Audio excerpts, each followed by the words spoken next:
Welcome back to my channel, Math and Language, and we're going to discuss accounting for special transactions, partnership dissolution, part 3, withdrawal, retirement, and debt of a partner. So, let's start. So, in our previous video, yung dissolution na nangyari is may dumagdag sa partnership. Ito naman, paano pag may umalis, or may namatay, or may nag-retire? Okay? Yun yung tatalakayin natin ngayon. Okay. So let's have an introduction muna. Ito, basic lang to. Ito yung when a partner leaves the business due to withdrawal, retirement, or death, magkakaroon ng dissolution. So, dissolution simply means there's a change in the legal relationship. Hindi, pag sinabing may umalis, may dumagdag, it's just a part of the meaning of dissolution. Okay? It's not the full meaning na pag may dumagdag, dissolution na yon. No, it's just a part of the definition. So withdrawal is also part of the definition of the dissolution. So the primary goal natin is malaman natin yung correct value ng outgoing partner's interest at ma-record yung settlement. Siyempre, dapat fair, di ba? Hmm. So we need to adjust the partner's interest. Ito yung first step. Palagi natin mag-a-adjust. Just in case na magkaroon ng profit or magkaroon ng loss, ilagay muna natin. Okay, tapos, just in case may alis, ilagay mo muna yung profit, tapos kunin natin yung adjusted balance at doon natin ilagay yung kung paano na, kung may alis na partner. At may revaluation din, just in case yung land, yung carrying amount niya, kunyari 100k, tapos yung fair value niya pala 300k. Kailangan mo munang ilagay sa fair value yung mga non-cash asset na yon. Okay? So yun nga, sabi dito, once these adjustments are made, we have, we have the adjusted capital balance, the final amount legally owed to the partner or their estate. Number three, we're going to record the settlement. So, two main methods, main methods yun, purchase by remaining partners. Ito naman, personally to, purchase the outgoing partner's interest. Kunyari, si A, B, at C, partnership sila. Sabi ni A at B, oy, buyout na kita, bigyan kita 50,000, kukunin naman yung interest mo din sa partnership. Kaso wala ka na. Chupi ka na, bye-bye. Ganun yon. Kaso, itong 50,000 na to, sariling pera to ng A and B. Hindi to kasali hindi siya part ng partnership. Sabi naman, settlement by partnership, gagamitin nila yung pera or asset ng partnership para mapalis yung isang partner. Hindi naman para mapalis, I mean parang sige, babuyout ka na namin, gano'n. Hindi naman parang parang ang sama yata pag pinaalis. Parang ibabuyout ka lang. Okay. So, next one. Problem solving tayo. Meron tayong limang problem solving dito. Itong dalawa yung pinakamadali eh. Yung una. Letter A, withdrawal purchase of interest by remaining partners. Ito yung gagamitin nila yung sarili nilang pera. Yung retirement settlement of interest by partnership, gagamitin nila yung asset ng partnership. Okay? Letter C, retirement payment in the form of non-cash assets. So, from the word itself, hindi lang pera or hindi pera, basta or gagamit sila ng non-cash asset para dun sa pag-retire ng isang partner. Letter D naman, may namatay na partner. Paano nating i-settle yung interest ng partnership? Letter E, ito bonus lang to, fully depreciated asset withdrawal. We will find out. We will find that out later. So, meron tayong pattern dito. Ito yung gagamitin natin sa mga problem solving na to. Okay. So, the capital account balances of the partners in ABC partnership on July 1, 2001 before any necessary adjustments are as follows. Ito yung partners, pati P&L ratio, 20% kay A, 30% kay B, kay C naman ay 50%. Yung capital nila, 200,000, 50,000, 250,000 respectively. And yung total partnership ay 500,000. The partnership reported profit daw of 1.2M for the 6 months and then June 30, 2001. So kumita daw yung partnership ng 1.2M. Take note kailangan natin malaman to. Kasi, yan. Ito pala yung unang case natin. Purchase of interest muna by remaining partners. So, ginamit yung sariling pera. On July 1, 2001 daw, C withdraws from the partnership when he was bought out. So, binay out siya ni A and B.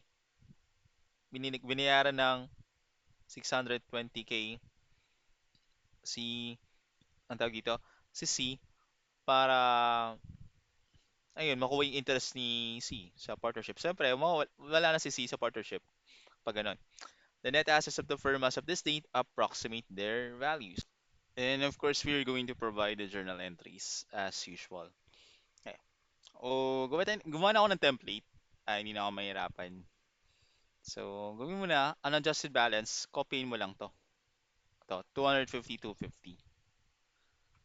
200,000, 50,000, 250,000, at yung total nila, pag inad mo lahat yan, 500,000. Okay? Next one.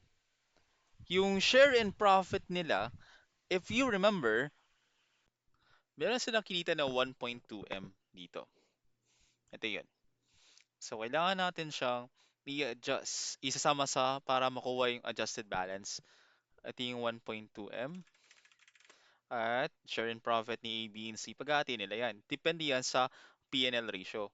Ito, 20, 30, 50. So, 20% ng 1.2M is 240,000. Ito yun. 30% nito, 360,000.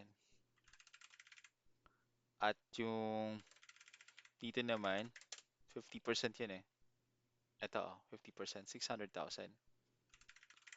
Oh. Add mo lang yan para makuha mo yung adjusted balance. So, 200 plus 240, that's 440,000. Ito naman, 410. Ito ay 850,000. Pag inad mo tong left to right, dapat lalabas yan 1.7. Tignan natin. 1.7M, di ba? Kasi 500,000 plus 1.2M, that's 1.7M. Okay? So, we have the adjusted balance. At magwi-withdraw na si C kasi na buyout na siya. Ito na yung gagawin natin. Copy mo lang itong adjusted balance. Ito yung balance before withdrawal. Kailangan muna kasi talaga ma-incorporate or malagay yung profit. So, kopya. So, 1.7M. Yung withdrawal na C, ano natin gagawin dito? Oh, nag-withdraw na si C. Anong ilalagay natin dito sa ano? Eh di yung mismong 850,000 kasi kailangan natin siya ma-zero yung capital niya. Mm. Yun naman talaga yung purpose niyan eh. Okay. So 800 paparenthesis ako dito. Okay? Tapos yung 150,000 na yan, paano yung hatian yan? Is it going to be 20%, 30% pa rin? Hindi. Hindi pwedeng ganun. Tinan nyo to ah. Papakita ko. A and B. A is 20%. Kay B ay 30%. Kay C ay 50%. Hmm. Pagkahati na lang 850,000. Pag ito, mawawala na si C, di ba? So, 20, 30 na lang to. Gagawin mo, a-add mo lang to. 20 plus 30 is equal to 50. Ngayon, yung 20% niya ni A, ang magiging bago niyang P&L ratio is 20 over man ng 50. Ito yung total eh. Kay B naman, that's 30 over man ng 50. And if you get your calculator and 20 over 50, that's 40%. 40% yan. So, 40% na yung magiging bagong P&L ratio ni A. Kay B naman, that will be 60%. Kasi syempre, dapat 100%, di ba? Eh, wala na si C. Zero na yun eh. So, kunin mo na yung 40% ng 850,000, 340,000 na to.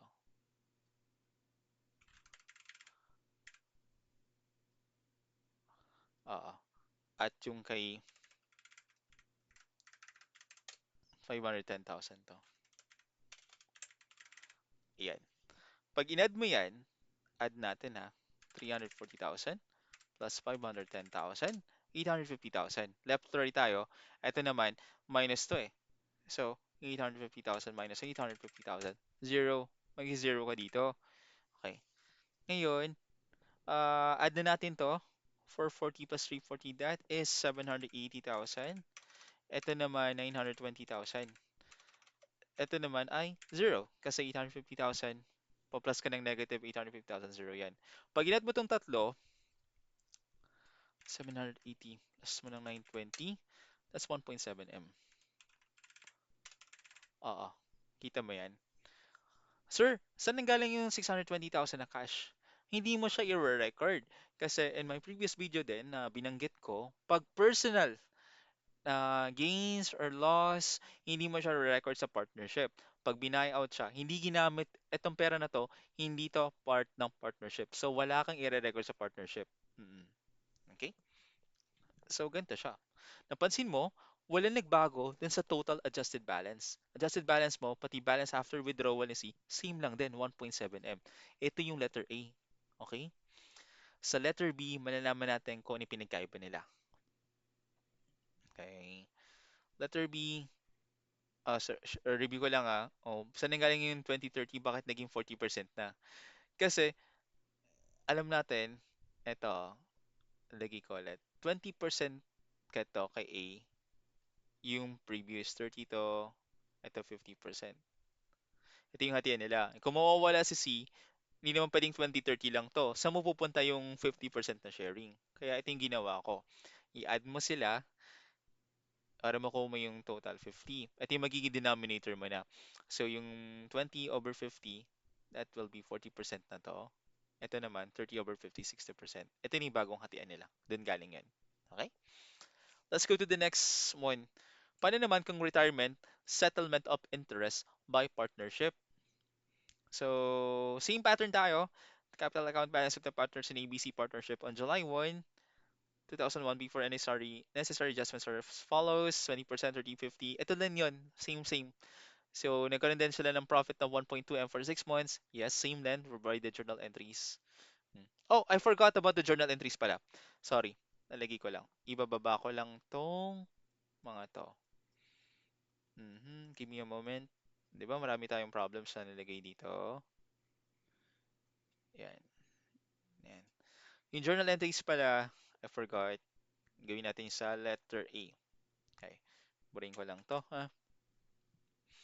So, ang gawin muna natin yung adjusting entry, yung nagkaroon ng profit na 1.2M. Dito muna yung date, di ba? Ay, comment ako puti.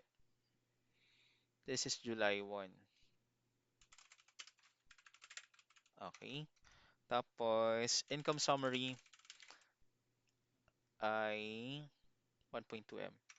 Sir, ba't ka nagde-debit ng income? Kasi, i-close ko to sa capital eh. Hmm. Itong 1.2M, lalagay ko siya sa capital. Oo. I-close ko siya dun eh. So, capital yung hati niya ay 240,000. Ito yung share niya. Kasi, kaya ako nag-credit sa capital kasi madadagdagan yung capital niya, di ba? KB capital naman, ang nilagay ko dito ay, ito, 360,000. Ito yung 1.2M, yung hati nila. At KC capital naman, that will be 600,000. At pag inad mo naman yan, 1.2M yan. Okay. So, this is when nalagay ko yung income summary, yung income, yung profit. Paano naman yung withdrawal na mismo? Mm. So, gagawin ko, lagyan ulit ako ng date dito. At, syempre, mawawala na si C kasi nag-withdraw na siya, di ba? Na-buyout na siya eh. Tatanggalin ko na yung mismong adjusted capital niya na 850,000. Ito yun, no? Withdrawal of C. Naka-debit eh. Di ba normal balance ng, ang tawag dito, normal balance ng capital is credit. Kasi dahil babawasan mo siya, i-debit ako. A-capital natin, anong ilalagay ko dito? 340,000. Hmm. Madagdagan na yung capital niya. Ito yun, no? From 440 maging 340. Mm. Ito yung adjusted eh. Okay. So parang ganito yun eh. Yung capital mo na 200,000, nadagdagan ng 240, nadagdagan pa ng 340. You know, credit, credit. B capital natin, nadagdagan natin yung B capital natin ng 510,000. Mm-mm. Yan. Pag inad mo naman yan, ito lalabas 850,000. Okay? So, yun na po yung journal entry natin. Okay, let's go to letter B na. Retirement, settlement of interest by partnership. Dito, gagamitin mo yung asset ng partnership para ma, yun nga, ma-retire or mag-withdraw yung isang partner. Mm. Or mapaalis. Ayoko kasi sabing mapaalis. Mm. So, retirement or withdraw, bahala kayo doon. So, same pattern naman din. Ito din yon ABC 20, 30, 50% yung PNL ratio. Capital nila 200,000, 50,000, 250,000, total 500,000. Yung partnership, may reported profit siya na 1.2M for the 6 months. End of June 30, provided journal entries. At ito yung pinakabago. Si C. Now, nag-retire on July 1, 2001. At yung partnership, sinettle yung interest sa C for 1 million peso cash. Okay? So, ito, long cut mo ulit. Ito din yun ulitin ko lang. Sige, kunyari, para fresh lang. Ang gawin mo, kunin mo ulit muna yung unadjusted balance. Ito yon. Itong tatlo yon. 200,000. You may want to skip the ano naman kung alam niyo na to. Kaso, syempre, para, para malinaw lang. Hmm. 250,000. Ito yung kinopya ko lang kasi ito yung unadjusted balance ng capital nila. So, total niyan is 500,000. At dahil kumita daw ng 1.2M, paghahati-hatian niya ng mga partnership, ng mga partners sa partnership. 1.2M, ito yun, 20, 30, 50, kunin mo yung 20%, 240,000. Ito naman, 1.2M times 30%. Mali. Mali na pindot ko. Sorry. 2M times 0.3, 360,000. At ito naman, kunin mo yung 50% or kalahati, 600,000 to. Okay. Add mo lang yan para makuha mo yung adjusted balance. So, ito lang din yung kanina ha. So, ulitin ko lang siya. 410 to. At ito naman 850,000. Pag inad mo yan, 1.7M. Pakita ko lang. 440 plus mo ng 410 plus mo ng 850, 1.7. Yan. Pag inad mo daw left to right, down, up, down, 1.7 siya. Ang adjusted balance before retirement, kopyahin mo lang.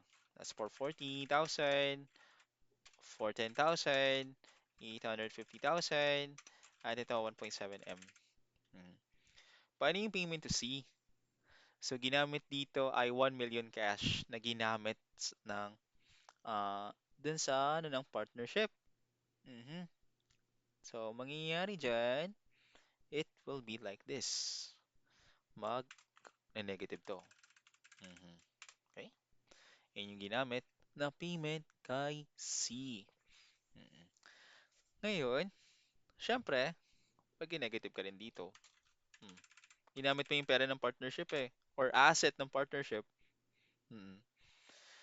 Yung bonus to C, napansin mo, ito lang yung capital niya, 850,000. Kaso binigay sa kanya 1 million. So meron siyang kinita na 150,000. 'Di ba? Ganito yan Ang capital mo lang 850,000. Kaso, sige, alis ka na dito sa partnership, bigyan kita 1 million. Di ba mas mataas pa yun dun sa capital mo? So, may bonus yan kay C. Mm. Siyempre, may mag-shoulder ng bonus na yan, which is C, A, and B. Paano yung hatian nun? If you remember, yung hatian natin kanina, it will be like this. Nalala niyo yung 40% pati 60%. So, pakita ko lang din. Ang kay A kasi originally, ang A ay original 20% siya. Kay B, 30%. Ito yun. Ito yun, di ba? Kay C, that's 50%. 100% yan, di ba? Dahil mawawala ng C, syempre, kailangan mo maging 100% to. Paano mangyayari yan? Add mo muna sila. Ito yung kanina lang is equal to 50. So, ano yung porsyento ng 20 kay 50? 20 over 50. Kay ito, kay A ito. Kay B, 30 over 50. Kay A is that's 40%. At ito naman ay 60%. Mm. So 40% yung hati na abono kay C. Ayan. Siya mag-shoulder ng 40% ng loss sa partnership dito. So 150,000 times mo ng 0.4, 60,000. At yung dito naman, yung 150,000 times mo ng 0.6, 90,000. Oo, di ba? At negative to, negative. Mababawas yan sa capital nila eh. Oo. Bakit sir mababawas? Tingnan mo 850,000 yung capital, ginamit mo yung pera ng partnership na 1 million. Kumita si C. Yung 150,000 na yan, ibabawas yan sa capital ng A and B. Okay. Kasi pag inad mo, tingnan mo to, 60,000, negative yan ah. Tapos, add ka rin ng 90,000 negative, negative 150,000. Plus ka ng 150,000, zero. Zero to. Di ba? Hmm. Yeah, makes sense. Dapat zero yan. Ngayon, paano mo nalaman yung balance after retirement? Pag nawala na si C, nag-retire na, add mo lang to. So, 440,000 minus mo ng 60,000, that's 380,000. Ito naman, 410,000 minus mo ng 90,000, 320,000. At ito, yeah, pag mo yan, zero yan. 850,000 minus mo ng 1 million, plus ka ng 150,000. Zero yan. Pag inad mo to, 700. Mm, 700,000. So, napansin mo, yung total amount ng partnership ay 700,000 na lang. Kasi nga, nabawasan ng 1 million. Ito yung ginamit yung asset ng partnership, nabawasan ng 1 million dito. Hindi katulad dito sa sa withdrawal purchase of interest by remaining partners. Hindi nagbabago ang adjusted balance, pati yung balance after may withdrawal, retirement, or anything. Dito, magbabago yan. Kasi ginamit mo nga yung asset ng partnership. 1.7, ginamit mo 1 million ng cash ng partnership. Ay, mababawas na talaga yan. Okay. Journal entries pala tayo, no? Mag-journal entry pala ako. Okay, so bura muna. Paano yung journal entries nito? Ang unang kong gagawin is, sige, pwede kong isama din yung ito na lang din. Copyin ko na lang to. Ito yung sa income summary. Mm. Ito yung una, di ba? Yung, ang tawag dito, may nagkaroon sila ng profit na 1.2M. Ayan. 240, 360. Oo. Ngayon, paano yung ilalagay ko na yung entry dun kay C naman. Yung withdraw na siya, na buyout na siya gamit ang pera ng partnership or asset ng partnership. So it will be like this. Date muna. Magbabawas ako ng 60,000 dito. Mm. Tanggalin ko na tong cap. Ay, di ba din, tanggalin ko na yung capital ni C. Oo. Tanggalin ko na yung capital ni C na i-debit ko na siya. Mm. Kasi wala na siya eh. That will be 850,000. Mhm. Tapos, magde-debit din ako ng capital ni A, which is, ito, 60,000. Ito po yun, 60,000. At KB capital natin, that is 90,000. At yung pinambayad natin kay C, yung cash na 1 million pesos. Oh, sir, saan ang galing yun? Di ba? Si C, mag-retire na. Kaya, or binayout siya, di ba? Yung capital na 850,000, syempre mawawala na siya, wala na siya, di ba? Debit ko siya. Tapos, eto pa, mababawasan yung capital niya kasi nga dun sa bonus na nangyari. Bonus kay C. Debit ka ng 60,000, debit ka ng 90,000, at yung pinambayad mo, 1 million. Makes sense kasi dapat equal to. Ito 1 million to. Hmm, 1 million yan pag inad mo. Oh, pakita ko sa inyo 850 plus mo ng 60 plus mo ng 90, 1 million. 1 million din to. Okay. Oh, right. Meron akong nilagay dito na difference ng purchase by remaining partners at yung settlement by partnership. So the payment sa purchase by remaining partners, the payment to the outgoing partner is not recorded in the partnership's books. Ito yung sinabi ko kanina. Okay, settlement naman, the payment to the outgoing, mali spelling. The payment to the outgoing partner is recorded in the partnership books. Yan, recorded yan. Kaya nga nagbago eh. Partnership capital remains the same before and after the withdrawal, retirement, or death of the outgoing partner. Yes, hindi nagbabago yan. Katulad nito, balik ko sa letter A. Hindi nagbago ang adjusted balance at kung may umalis man or may nangyari, pares ang total partnership capital. Okay, partnership capital naman is decreased by the payment for the outgoing partner's capital balance. Yes, ito o ito ay 700,000. No gain or loss is recognized in the partnership's book, same with settlement by partnership. So, kung may personal gain or loss, sariling pera ginamit, hindi mo siya i-record. Okay? Let's have letter C. Retirement, payment in the form on non-cash asset. Same pattern tayo dito. The capital account balances of the partners in ABC partnership on July 1, 2001 before any necessary adjustments are as follows. Yung PL ratio niya ABC 20, 30, 50. Capital niya 200,000, 50,000, 250,000. So same din. Nagkaroon din ng profit na 1.2M for the 6 months. Journal entries papagawa tayo. At ito yung kwento. Nag-retire daw si C noong July 1, 2001. Naka-receive siya ng cash of 500,000 at ng lupa but carrying amount of 100,000. Kaso, ang fair value pala ay 300,000 from the partnership as settlement for his interest. Interesting.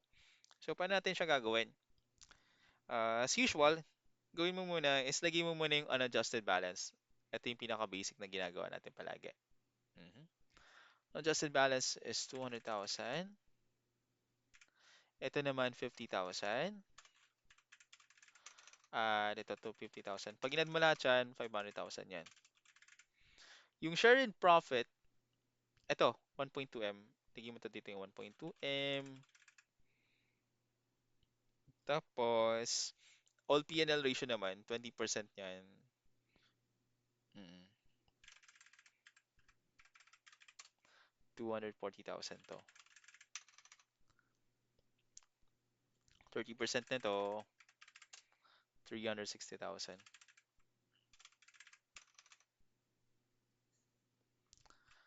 1.2M times mo ng 0.5, that is 600,000. Okay? At sa papag-add mo naman yan, 1.2 yan. Share and revaluation gain. So, napansin nyo, yung gain. Paano nagkaroon ng gain? Tignan mo, yung carrying amount ng lupa ay 100,000. Tapos 300,000 pala. Ito yung na-record sa books 100,000 lang. Tapos naging 300,000. So, magdadagdag ka ng 200K. Oo. Nagka-gain yung lupa, yung carrying amount ng lupa. So, yung 200K na yan, lagi ko dito, siya. Yan. Ilalagay yung, paghahati-hatiin niya ng mga partners. So, kunin mo yung 20% niyan, that will be 40,000. At yung kay B naman, that will be 60,000. Kasi 30%. Okay, pakita ko na lang. 1,000 times 0.4. Ay, oo nga no. Sorry, mali pala. 20% pala. Yeah, 40,000. Kala ko mali ako. Mali pala yung ano ko. Percent. Times mo ng 0.3, 60,000. At 200,000 times mo ng 0.5. 100,000 to. Hmm. At yung adjusted balance nila, i-add mo lang to pababa, up, down. So, 200,000 plus mo ng 240,000 plus mo ng 40,000, 480,000 to. Okay? Good. Ito naman, add natin. 50 plus 360 plus 60, 470. At ito naman, 250 plus 600 plus 100, 950. Okay, check natin kung tama tayo. Add natin itong tatlo. 480 plus 470 plus 950, 1.9. Hmm. Pag inad mo yan, 1.9 dapat din yan eh. Mm, yes. Okay, so next natin na gagawin is, di ba may mag-retire? Kunin mo yung adjusted balance before retirement. Copy mo lang tong adjusted balance sa taas. Hmm. So that will be like this. 480,000, 470,000, at ito 1.9, 1.9M. Yung payment to C, ano magiging payment to C niyan sa tingin nyo? Ang magiging payment niyan is 800,000. Sir, saan galing 800,000? Yung cash na 500,000, itong cash na 500,000, at itong lupa na 300,000 na. Hmm. Hindi yung carrying amount. Siyempre, nagbago ni. Naging 300,000 yung presyo ng lupa eh. So, yung bagong ano na, yung fair value na. 500 plus 300, that will be 800,000. Ito yung naging pambayad. So, lagay ko dito 800,000. Mhm. Alright. So, yung bonus niya, bonus to kay, bonus ba to kay C? Teka lang, 150,000. Mapapansin mo, yung capital niya 950,000, tapos ang binayad niya lang ay 100,000. At may 150,000. So, ang bonus dito, hindi to kay C. Ito ay kay A and B. Babaguhin natin. Ulitin ko, 950,000 yung capital mo, tapos ang binayad lang sa'yo para mag-retire, 800,000. Mas mababa dun sa original capital mo. So, yung 150,000 na yan, yung bonus na yung mapupunta kay A and B, kikita ba sila A and B niyan? O, kukunin mo yung porsyento, yan. Yung kay A ay 20%. So, that will be 150,000 times 1.2, 30,000 to. Oops, sorry. Hindi pala. Naalala mo yung kanina, 'di ba? 20, 30, 50, A, B, C. Dahil mawawala na si C, etong 20, 30 na lang. Siyempre, pag in-add mo hindi yan 100, 'di ba? Add mo muna sila. 50. Yung kay 20, kay A, eto yon. 20 over 50. Kay B naman, that will be 30 over 50. Tinan mo to ah. 20 over 50, that's 40%. Kay B naman, ito na yung bagong P&L ratio kasi mawawala na si C. 60% na. Kung kunin mo yung 40% ng 150,000 times 1.4, 60,000 to. At yung kay B naman, sorry, mali. Times mo ng 0.6, 90,000 to. Yan. Diba? At ito naman ay negative to. Mm, Negative yan. Lugi si yan eh. Lugi si C. Oo. So yung kinalugi ni C, naging bonus kay A and B. 'Di ba? Pag inad mo kasi yan, lagay ko din tong 800,000 dito. Ayan. So 60 plus 90, 150,000 minus 150,000, 0. At balance after retirement, dahil positive to, add ka, that will be 540,000. At ito naman ay 560,000. Pag inad mo itong dalawa, 1,1. Mm, yan. Tapos dito naman, 1.9M minus 800,000. 1 point. Mm, yan. Ba? Oops. Sama ba tayo? Ito. Ay, sorry. Dapat pala 0 na to. Mm, 0 to. Oo. Yan. Okay. So, ano nangyari, sir? Ulitin ko ah. Di ba, same pattern tayo. Yung binigay na lupa, may carrying amount of 100,000. Tapos, yung fair value pala 300,000. So, nagka-gain na 200,000. Revaluation tayo eh. Revaluation surplus. So, kailangan mong i-adjust yun. I-adjust natin yan sa dito. At syempre, may profit din. Lagi mo yung profit na 1.2M, paghatian nila, yung gain na 100,000 to 300,000, 200K yung dinagdag sa presyo ng lupa, i mag-a-attain din nila yan. So, pag nakuha mo yung adjusted balance, ito na yung adjusted balance, bago mag-retire. So, ito yun. Copying ko lang. Yung binigay kay C ay cash and lupa, which is mas mababa dun sa original capital niya, 850,000. Yan. So, yung kinilugi ni C, yun yung magiging bonus kay A and B. Tapos, add mo lang siya, at ito na. Napapansin nyo, nagbago yung adjusted balance, ay yung total partnership capital. Kasi, ginamit yung asset ng partnership. Mhm.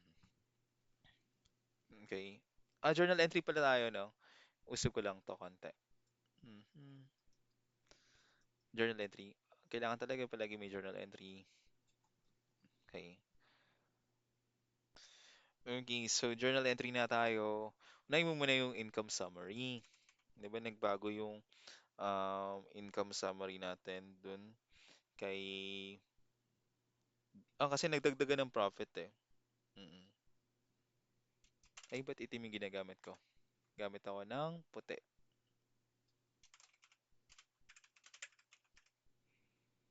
Mm. Okay. So, income summary dito, that will be, magkano kinita? 1.2M. Kay income summary na A capital. I-close ko kasi siya sa capital, kaya nagde-debit ako. Mm. Magkano yun? 240,000. KB capital.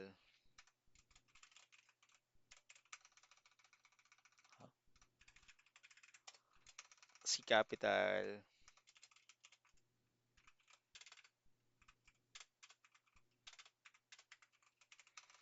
C capital natin ay 600,000. Okay? Pag inad mo yan, 1.2M yan. Ito yung sa income summary ha. Mhm. At next naman natin is yung sa revaluation surplus, yung sa lupa. Biglang nagbago yung presyo ng lupa, di ba? So that will be land. Uh, 300K minus 100K. Naging 200K na to.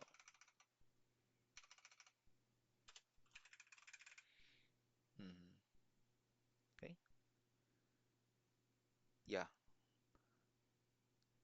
Tapos, syempre, nadagdagan din yung capital ni A, which is 40,000. 40,000, KB capital naman,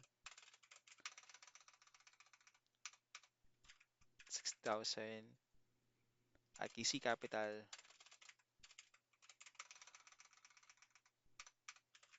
100,000. Dapat pare-parehas yan. Mhm. And let's have the next one. Paano naman yung pa nag-withdraw na si withdraw or retire ba yun? Retire, si C. Okay. Mhm. So, July 1 din. C capital. Siyempre, C capital muna, mababawasan siya eh. I mean, mawawala na siya eh. So, remove mo na yung pinaka-adjusted balance na 950,000. Okay? Tapos, mm, ang tawag dito, yung nadagdagan yung capital ni A ng 60,000. Debit na to ha. Ay, sorry, credit na to ha. Si credit.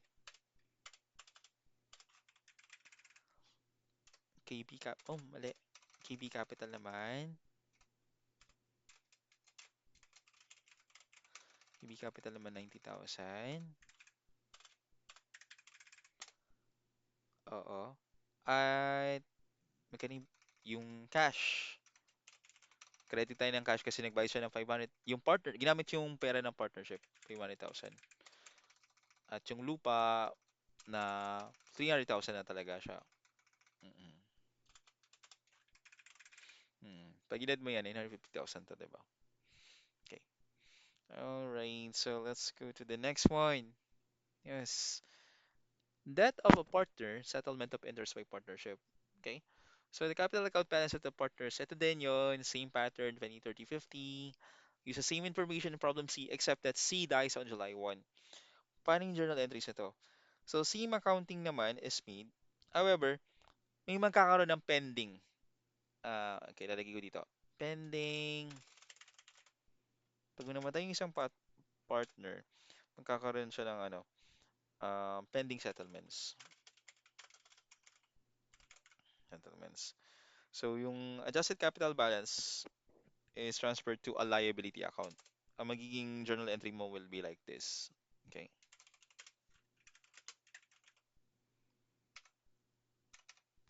So yung July 1, 2001, tinan mo C capital niya, mawawala na yung capital na C kasi namatay nga siya. Tingnan mo yung nangyari dito. Yung 950,000 niya na capital. Adjusted na to Oo. Tapos, mm, ang nangyari kasi is, tapos, lagyan natin yung A, capital A. Ano to? Credit to ha? Credit. Usap ka lang.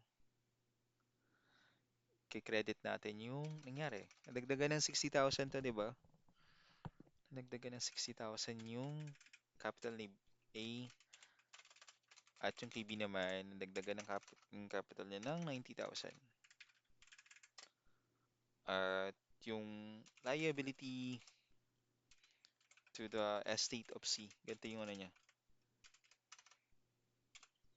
That will be 800,000. So, saan nanggaling yung A capital ng 60,000? If you check, nadagdagan yung capital niya. Yung nag-retire si parang ganito din, nag-retire kaso ito namatay. 950,000 mawawala. Mm. Kas- Kasi i-debit natin yung capital C. Yung nawala siya or nag-retire, same din. 60,000, 90,000. Ito yun, no? Ngayon, yung pinambayad sa kanya or nag-retire, liability muna, which is 800,000. Ito yung lanan cash. Okay. Alright. Tapos, ba't ba tayo matapos? Okay, next na tayo. Withdrawal, ito, bonus row na lang to. Withdrawal, fully depreciated asset. So, same pattern tayo. The capital account balances of the partners in the ABC partnership on July 1, before any necessary adjustments are as follows. Ganito din, same pattern. Si C naman withdraws on July 1, 2001 and receives cash of 250,000 and fully depreciated equipment with fair value of 300,000 from the partnership as settlement for his interests. We need to provide the entry to record the withdrawal of C. So, paano natin siya gagawin? Okay, may ginawa din akong template. That's good.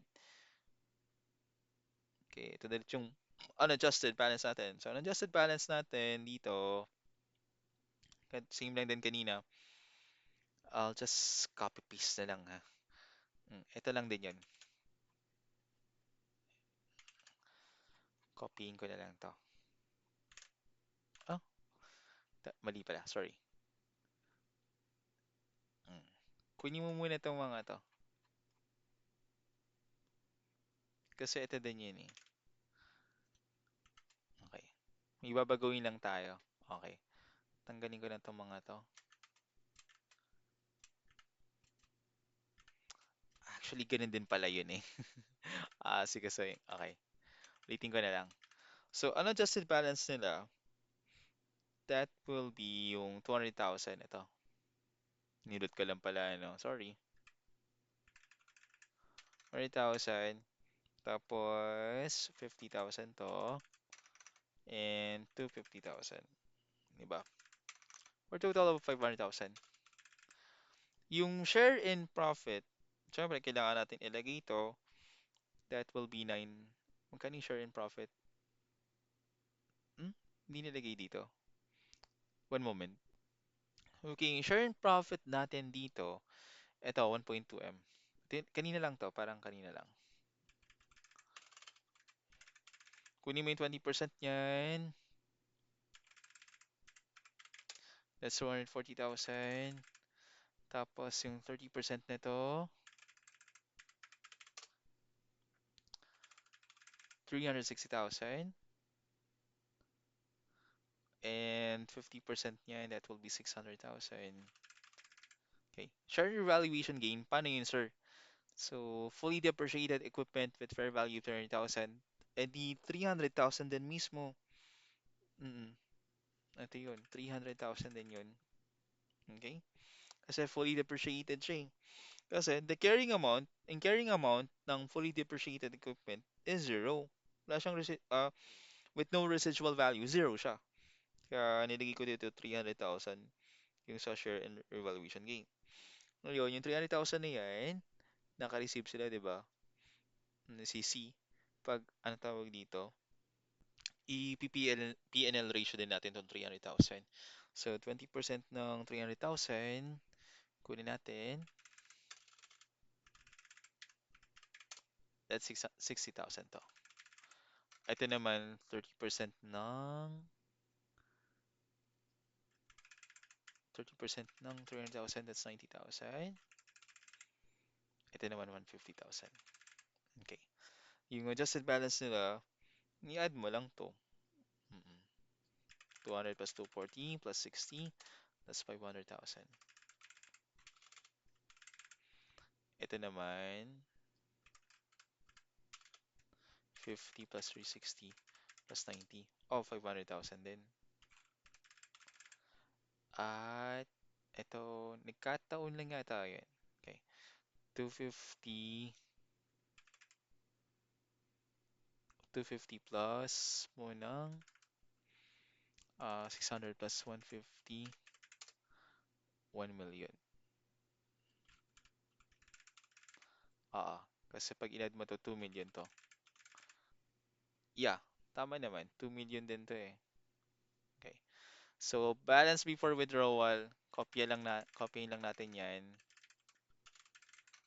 Ito, 1 million. 2 million to. Yung payment to, yung naging payment kay C dito is, kano ba dito? 250,000 plus 300,000. Yung payment niya is, add mo lang, 250 plus 300,000, 550. Mm. Yung binigay lang kay CS 550,000 kapalit ng capital niya na 1 million. Mm. So, ang mangyayari dito, magkaka-bonus pa si A and B. Lugi na lugi naman si C doon. Baliktad. Negative 550,000 minus mo ng 100,000 yan. Ay, 1 million yan. Mm-mm. Okay. So, yung 450,000 na yan, magiging bonus to A and B yan. Ang gagamitin natin ng PL ratio, yung bago na. So, again, A and B, parang ito na yung kanina kaulit-ulit ko sinasabi, 20% kay A, di ba? Ito po yun. Kay B ay 30%. Kay C ay 50%. Dahil mawawala na si C, ito na lang. Hindi naman pwedeng 20-30 lang. 100% dapat. So, add mo yung dalawa. Tapos, ano mo, 20 over 50. Ito kay A ito. That will be 40%. 20 over 50. Tapos, 30 over 50 kay B.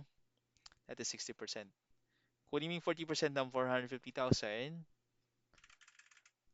times mo ng 0.4, 180,000. So parang kung anong kinilugi ni C, yun yung magiging kaligayahan ni A and B. Kasi magkakaroon sila ng bonus.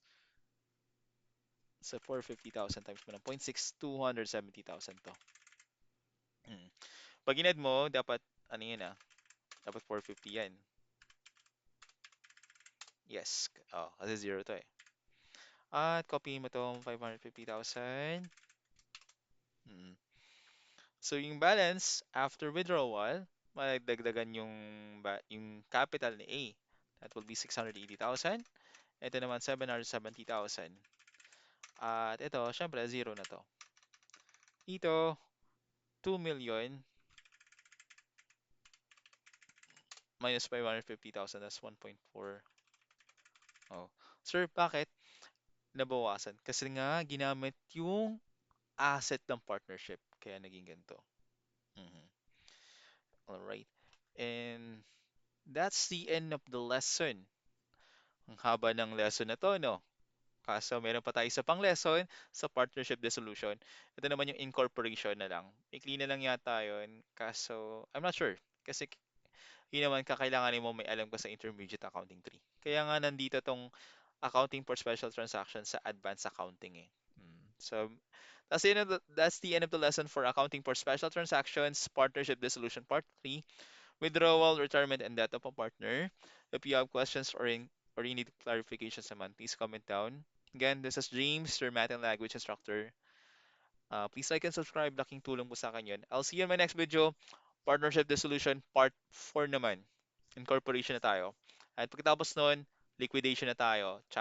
Chapter 4 na yun ng accounting for special transactions. Salamat po. Bye.